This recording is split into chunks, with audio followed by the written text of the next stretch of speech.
Hello guys, नमस्कार। आप सभी का स्वागत है अपने चैनल शिवनाथ से जी व्यापम हब पर। मेरा नाम है विभोर कुमार श्रीवास्तव और आज हम देखने वाले हैं पंचायती राज व्यवस्था पर बनने वाले महत्वपूर्ण क्वेश्चन। ये इसका पार्ट 1 है, ठीक है।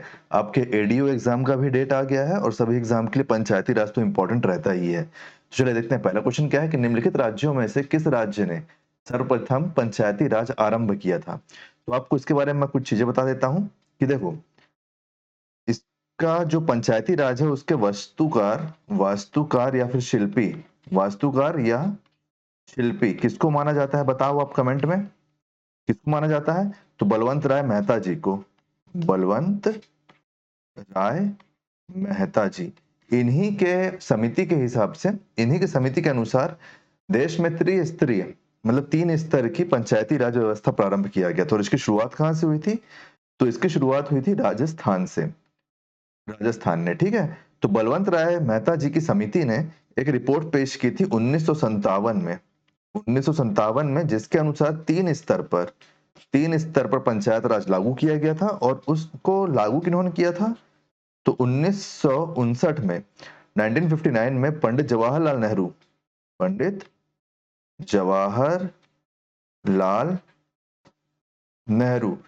जवाहरलाल नेहरू ने इसका शुभारंभ किया था। कहां से पूछता है अगर, तो राजस्थान के नागौर से। राजस्थान के नागौर से, ठीक है। चलिए नेक्स्ट क्वेश्चन देखते हैं, क्वेश्चन नंबर 2 कि भारत में राष्ट्रीय पंचायती राज दिवस कब मनाया जाता है, किस दिन मनाया जाता है, सॉरी।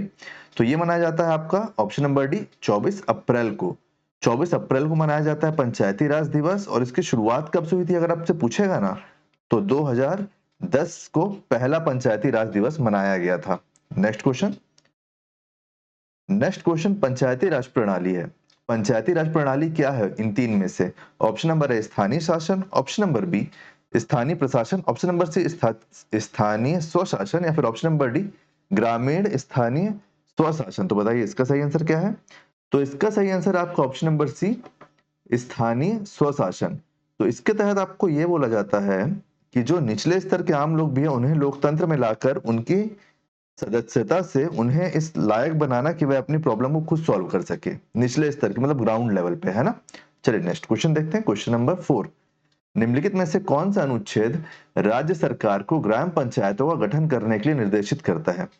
अपन आंसर देखें उससे पहले एक अपन नोट जान लेते हैं कि संविधान का जो भाग 4 है, संविधान का जो भाग 4 है,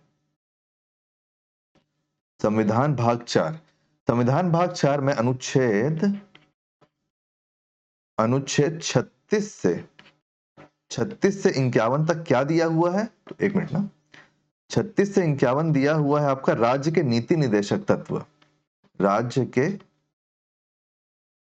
नीति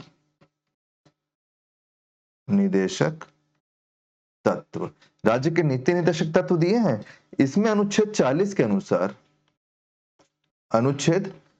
के अनुसार राज्य सरकार को ग्राम पंचायतों का गठन करने के लिए निर्देश दिए गए हैं।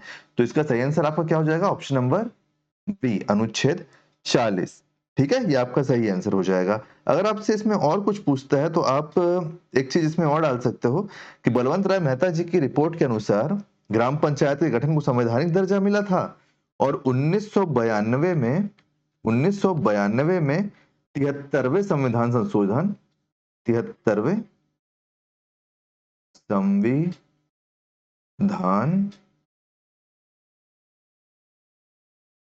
संशोधन 73वें संविधान संशोधन के तहत ग्राम पंचायतों के गठन के प्रावधान को संविधान में शामिल किया गया था। संविधान में शामिल किया गया था, ठीक है।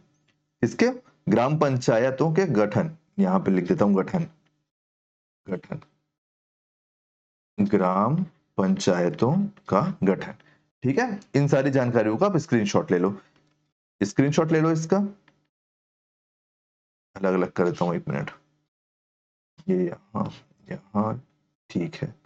चलिए नेक्स्ट क्वेश्चन देखते हैं, क्वेश्चन नंबर 5 पंचायती राज व्यवस्था 73वां संशोधन अधिनियम द्वारा स्थापित त्रिस्तरीय क्या होता है? त्रिस्तरीय होता है 3 स्तर, 3 स्तर, 3 स्तर, ठीक है। मतलब 3 लेवल मान लो आप, 3 लेवल, 3 लेवल प्रणाली में सम्मिलित है। इन 4 ऑप्शन में जो दिए हुए हैं इसमें 3-3 आपका पंचायत दिए हुए हैं, समिति दिए हुए हैं। तो पंचायती राज व्यवस्था 73वां संविधान संशोधन अधिनियम द्वारा स्थापित त्रिस्तरीय प्रणाली में सम्मिलित है। बताइए कौन सा है इसमें से? तो ऑप्शन नंबर ए इसका सही आंसर है।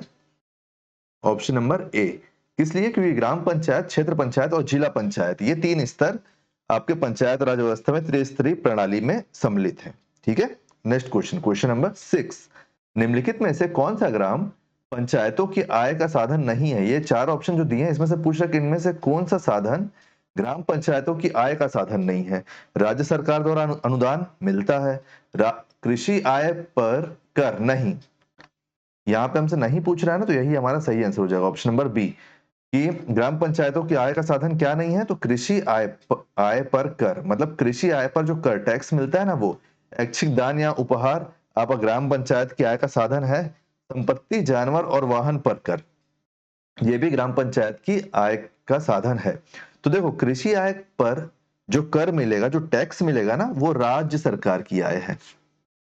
ये क्या है? ये है राज्य सरकार की आय, राज्य सरकार की आय। चलिए नेक्स्ट क्वेश्चन नंबर 7, कि पंचायती राज व्यवस्था अपनाई गई थी, किस लिए अपनाई गई थी? बताइए। ऑप्शन नंबर ए, लोगों को राजनीतिक जागरूकता प्रदान करने के लिए। ऑप्शन नंबर बी, लोकतंत्र की शक्तियों के विकेंद्रीकरण के लिए। ऑप्शन नंबर सी, कृषकों को शिक्षित करने के लिए। या फिर ऑप्शन नंबर डी, उपयुक्त में से कोई नहीं। तो इसका सही आंसर है आपका ऑप्शन नंबर बी, लोकतंत्र की जो शक्तियां हैं उनको विकेंद्रीकरण करने के लिए। देखो, अगर जो टॉप पे है यहाँ पे हर बात पहुंचे जरूरी नहीं है ना, तो उनके जो स्तर हैं उनमें एक एक करके लेयर बनाई जाती है ताकि हर कोई आदमी उस स्तर तक पहुंच सके, है ना। जैसे आप डायरेक्ट प्रधानमंत्री तक नहीं पहुंच सकते, उसका एक प्रोसेस है। उसी प्रकार आपको अगर ऊपर तक अपनी बात पहुंचानी है, सरकार तक अपनी बात पहुंचानी है, तो उसके लिए एक व्यवस्था होती है। शक्तियों को डिसेंट्रलाइज करना पड़ता है, विकेंद्रीकरण करना पड़ता है उसको, कि आप अलग अलग जगह को अलग अलग चीजें असाइन हो सके। ठीक है, चलिए नेक्स्ट क्वेश्चन देखते हैं। क्वेश्चन नंबर 8, पंचायती राज किस सिद्धांत पर आधारित है?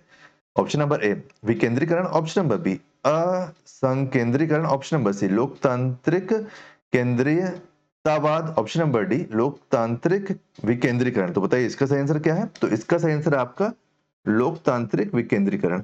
तो देखो, ऑप्शन नंबर ए जो है वो भी विकेंद्रीकरण है, लेकिन उसमें किस चीज का विकेंद्रीकरण कर रहा है हमको नहीं बता रहा है। लेकिन यहाँ पे हमको लोकतांत्रिक शक्तियों का जब बता दिया है तो हम इसी को लगाएंगे ना ऑप्शन, कि हमारा ऑप्शन नंबर डी सही आंसर हो जाएगा, कि लोकतांत्रिक शक्तियों का विकेंद्रीकरण हमारा पंचायती राज इस सिद्धांत पर काम करता है। नेक्स्ट क्वेश्चन नंबर 9, भारत में स्थानीय स्वशासन के संदर्भ में निम्नलिखित में से कौन सा कथन सही है? सही है पूछ रहे, ठीक है। तो जिला योजना समिति जनपद की विकास योजना का प्रारूप तैयार करता है, ये तो सही है।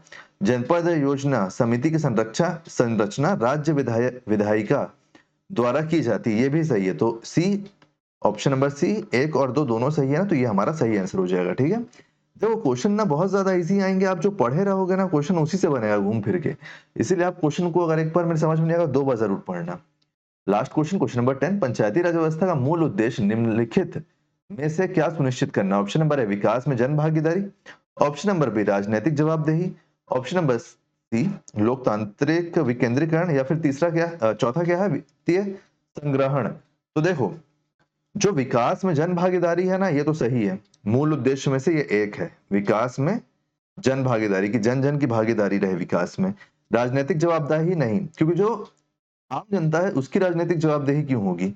ऑप्शन नंबर 3, लोकतांत्रिक विकेंद्रीकरण, हाँ, शक्तियों का बंटवारा होना चाहिए। ऑप्शन नंबर जो वित्तीय संग्रहण है ये नहीं। तो 1 और 3 किसमें? तो देखो ऑप्शन नंबर सी, केवल 1 और 3 हमारा सही आंसर हो जाएगा। तो अब आप मेरे को एक बात बताओ कि आपको वीडियो कैसा लगा, अपना फीडबैक जरूर दो। इसके अगले पार्ट के लिए चैनल को सब्सक्राइब करो, चैनल पे बने रहो। हमारे पूरे चैनल पे पीवाईक्यू चल रहे हैं, छत्तीसगढ़ जीके से लेकर इंडियन जीके तक, जो भी सीजीपीएससी और व्यापम के एग्जाम में आते हैं। रीजनिंग का पीवाईक्यू चल रहा है, मैथ का पीवाईक्यू चल रहा है, उन सबको जरूर देखें। करंट अफेयर की वीडियो जरूर देखें, चैनल पे जरूर आए, Shivnath CG Vyapam hub. Video आपको कैसा लगा उसका फीडबैक जरूर दीजिए कमेंट में। अगर वीडियो आपको पसंद आया तो वीडियो को लाइक कीजिए, वीडियो को शेयर कीजिए और आने वाले वीडियो के लिए चैनल पे बने रहिए, चैनल को सब्सक्राइब कीजिए। Thank you.